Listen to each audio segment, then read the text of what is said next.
Good morning, children. This is Deepak sir. Today we are going to start with a new lesson of geography, that is chapter number 3, exogenetic process part 1.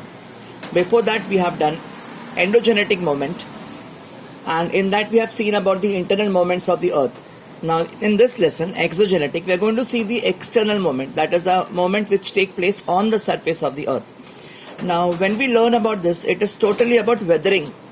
Now what is exactly the meaning of weathering? The breaking up of rock into small pieces is called as weathering.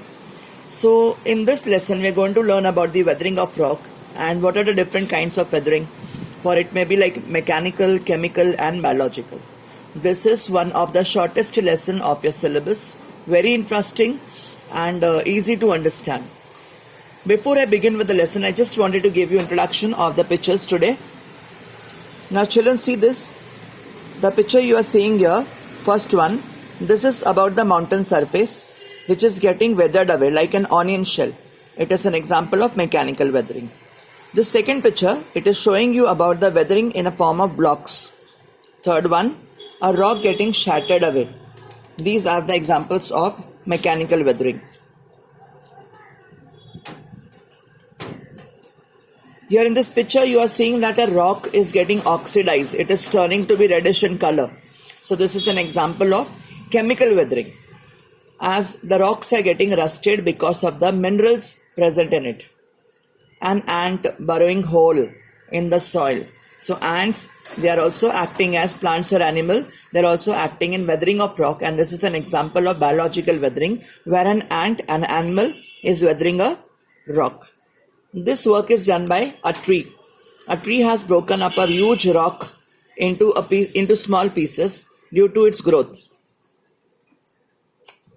Statues made of iron or rocks, they're getting, they develop some holes in them. It is due to chemical weathering, the chemical which is present in air.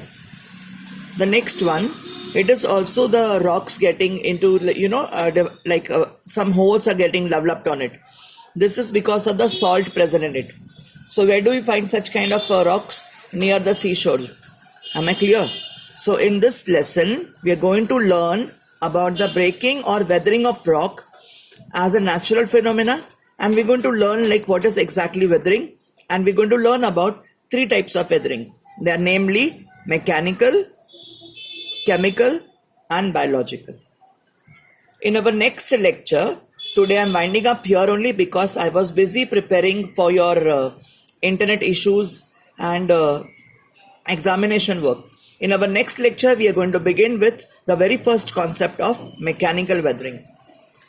I hope I have given a proper introduction toward the lesson. I'll be sharing some pictures of weathering. Please go through it and observe it carefully. Thank you so much, children, and see whether those pictures belongs to what kind of weathering. You can take a look over it, other than what we have in our textbook. Thank you for now, children. Stay home, stay safe.